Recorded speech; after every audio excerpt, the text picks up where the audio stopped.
It's kind of strange right now. The wind is probably picking up to about 17, maybe 20 miles an hour, and I'm totally randomly guessing from my experience of driving on the interstates in places that it gets really windy.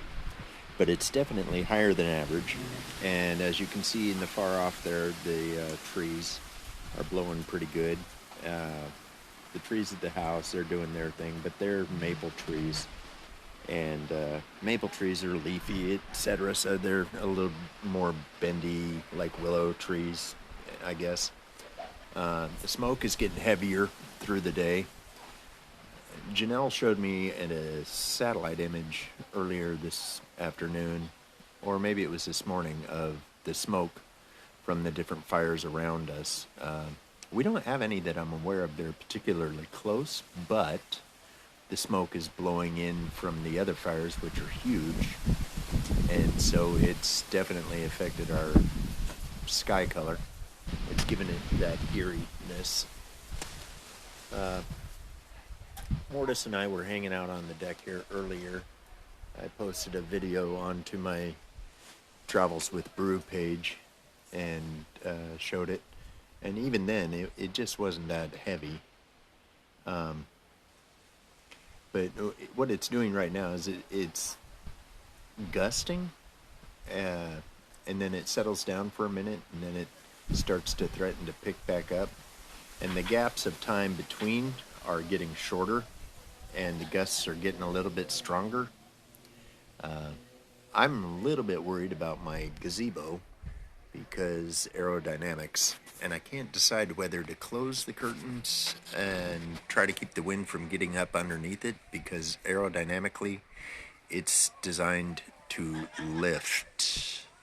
That would suck a lot. It's bolted down to the deck because every gazebo we've had before this one has ended up down in the yard and busted up. The neighbor's dog is going nuts.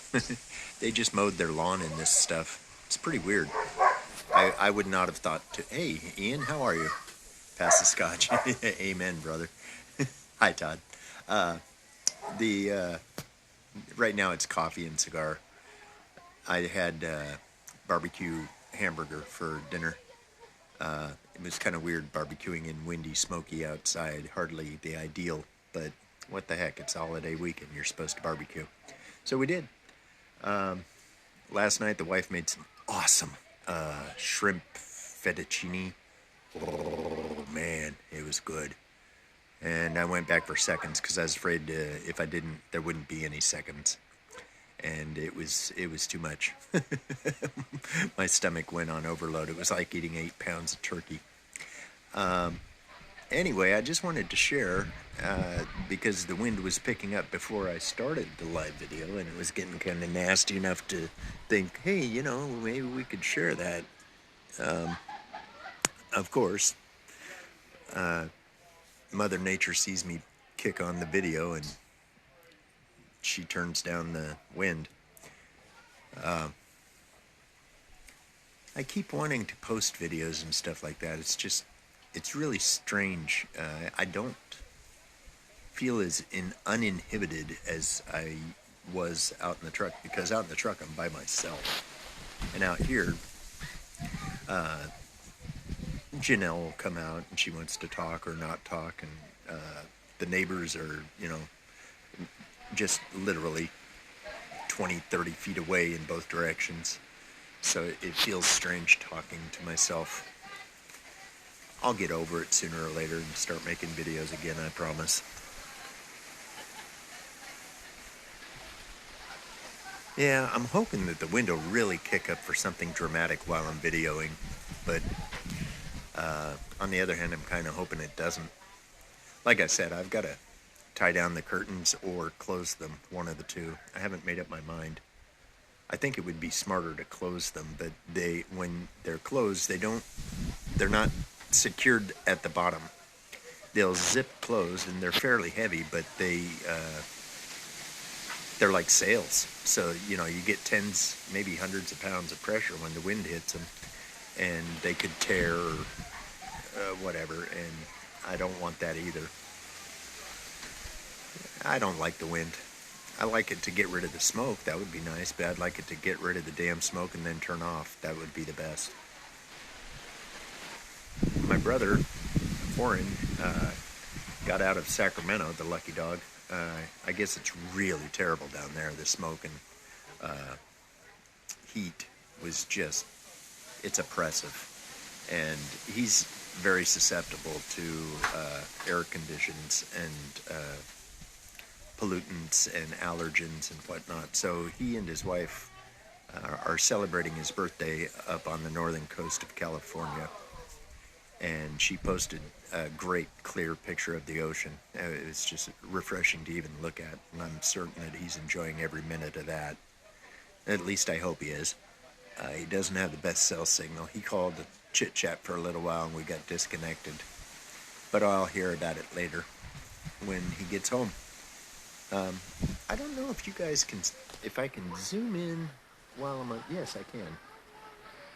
Those trees out there are the indicators because they're the tallest, and it gives a better idea of what I'm listening to and whatnot.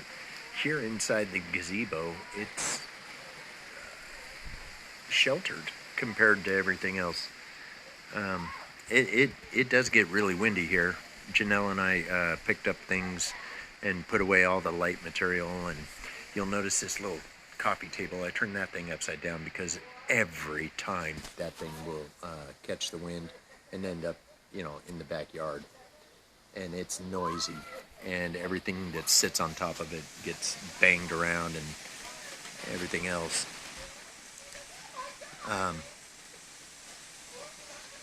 Doing a lot of talking just to give you guys something to listen to while you're looking at this stuff. It looks a little windy. Subtle. Yes, Steve, it is a little windy. I hope things are okay at your house. I know that the fires down there are just too much. I guess you guys broke a record. 2 million acres so far. And one of the fires was started by a gender reveal party. Now, the Facebookian in me says, hang the bastards, skin them alive, because I hate gender reveal parties. I think they're stupid. And then they caused all that damage and monetary loss and misery so they could have a selfish moment. But people are going to do what they're going to do, and they absolutely did not intend to cause the horrors that they've started. So I don't think they should have to go to jail or pay billions of dollars in restitution. But man, it should be a lesson to people. It's just getting crazy. Janelle was saying, that it seems apocalyptic or biblical with all the fires that we're having all at the same time this year. And it seems like they're getting worse every year. But I guess maybe it always feels like that. I just don't remember them being this bad. I do remember a couple years ago it seemed like a month or two where you couldn't drive into California. I was going down every week, and you just couldn't get away from the smoke. Man, you were driving in the smoke from Roseburg all the way to Redding, and that was bad. But like I said, it's not actually burning around us that I'm aware of. This is actually high atmosphere smoke that's being blown in from the bigger fires. 50 to 100 miles away, maybe even further. Coming down from the north and then blowing east was the image that I saw on the satellite. Hi, Kathy. You're even getting smoke in Kansas. Ian, I didn't know you were in Kansas. I thought you were still in Spokane. I really need to start paying more attention. Are you digging up bones out there, or are you just teaching about digging up bones? Question mark, wave. There we go. Ta-da! Susan says, I was just telling Brian this afternoon how it felt and looked apocalyptic. It's a good word for the year, I swear. So, yeah, it just died down for a minute again, and it'll pick back up in a couple more minutes. It does, Todd. I totally agree. Oh, Ian, I was entirely unaware of that. I really did think that you were living in Spokane when you added me. Yes, Susan, it is serious. That's cool. That is really cool, Ian. Well, guys, I'm going to cut it short, but I just wanted to share for a moment. If it gets more dramatic, I'll pick up and start doing another live video. Hope you guys like the sideways camera shot rather than the vertical. I'll see you later.